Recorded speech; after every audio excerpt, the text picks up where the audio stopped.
रोशनियों का शहर कराची एक बार फिर भत्ताखोरों के निशाने पर है। भत्ताखोरी में जदीद तरीके इस्तेमाल, बिटकॉइन की भी डिमांड बढ़ गई। डिस्ट्रिक्ट सिटी, केमारी और सेंट्रल के बाद अब डिस्ट्रिक्ट वेस्ट से भी भत्ताखोरी के वाकयात रिपोर्ट होना शुरू हो गए हैं। गुज़िश्ता रोज़ सरजानी और मंगू पीर में नामालूम मुलजिमान ने ज़ेरे तामीर 2 इमारतों पर अंधाधुंध फायरिंग की। फायरिंग के नतीजे में ज़ेरे तामीर इमारतों के मरकज़ी गेट और दीवारों को नुकसान पहुंचा। ज़राए के मुताबिक फायरिंग से पहले भी और फायरिंग के बाद भी ब्लडर्स को गैर मुल्की नंबरों से धमकी आमेज़ पैगामात मौसूल हुए। इन पैगामात में नामालूम मुलजिम ने अपना तारुफ गैंग वॉर के किरदार समद काठियावाड़ी के नाम से करवाया। दोनों ब्लडरों से मजमूई तौर पर 7 करोड़ रुपए भत्ता तलब किया गया, जबकि मंगू पीर पुलिस ने वाक़ये का मुकदमा दर्ज करके तहकीकात शुरू कर दी है। भत्ताखोरी के एदाद-ओ-शुमार। ये सिर्फ एक वाक़या नहीं, सरकारी एदाद-ओ-शुमार ने शहरियों और ताजिरों के लिए एक बार फिर खतरे की घंटी बजा दी। CPLC के मुताबिक सिर्फ जुलाई से अब तक भत्ताखोरी के 14 मुकदमात दर्ज किए जा चुके हैं। स्पेशल इन्वेस्टिगेशन यूनिट यानी SIU के मुताबिक सिर्फ साल 2026 के दौरान कराची में भत्ताखोरी के 94 केसेस रिपोर्ट हुए। इनमें से 94 मुकदमात में मुतासरीन से भत्ता तलब किए जाने की बाकायदा तस्दीक भी हो चुकी है। इधर तफ्तीशी हुक्काम का कहना है कि लियारी गैंग वॉर का किरदार समद काठियावाड़ी भत्ता वसूली में सरगर्म है। भत्ताखोर दुबई, जनूबी अफ्रीका और ईरान के नंबरों से मुतासरीन से राब्ता करते हैं।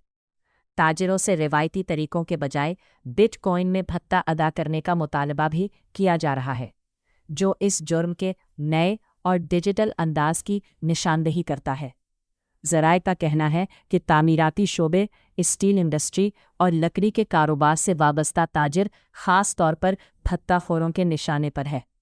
भत्ताखोर पहले मुकम्मल रेकी करते हैं, मनसूबाबंदी करते हैं और फिर कार्रवाई करते हैं। ये समद काठियावाड़ी कौन है? साल 2026 के अप्रैल महीने में भी समद काठियावाड़ी का भत्ताखोर ग्रुप कराची में सरगर्म हो गया था। IG सिंध ने इसी वक्त बताया कि समद काठियावाड़ी मलेशिया से अपनी गैंग को ऑपरेट कर रहा है। समद समेत 3 भत्ताखोरों के रेड वारंट भी जारी किए जा चुके हैं। इससे पहले दिसंबर 2025 में समद काठियावाड़ी का भाई शाहिद FB एरिया में साथियों समेत गिरफ्तार किया गया। इसके इलाका साल 2025 में मुख्तलिफ कार्रवाइयों के दौरान समद काठियावाड़ी नेटवर्क के मुलजिमान पकड़े गए, लेकिन ये ग्रुप कुछ अरसा खामोश रहने के बाद दोबारा सरगर्म हो जाता है। अफसरान के नाम पर भत्ताखोरी का इंकिशाफ। अब आपको बताएं कि भत्ताखोरी में पुलिस अफसरान के नाम भी सामने आ गए हैं। कराची का ताजिर पुलिस के आला अफसरान के नाम पर मुबैयना भत्ताखोरी के खिलाफ सिंध हाई कोर्ट पहुंच गया है। मोहम्मद नौमान ने पुलिस के 3 DIGs और 3 SSPs के खिलाफ दरख्वास्त दायर कर दी, जिसमें दरख्वास्त गुजार का दावा है कि कराची में 3 DIGs के नाम पर इससे 36 करोड़ रुपए से ज़ायद भत्ता वसूल किया गया। अब सवाल ये है कि क्या कराची एक बार फिर मुनज़्ज़म भत्ताखोरी के ख़तरनाक दौर में दाखिल हो रहा है? क्या रिवायती भत्ताखोरी ने अब डिजिटल शक्ल भी इख्तियार कर ली है? और क्या मुतासिरा शहरियों और ताजिरों को तहफ़्फ़ुज़ मिल सकेगा?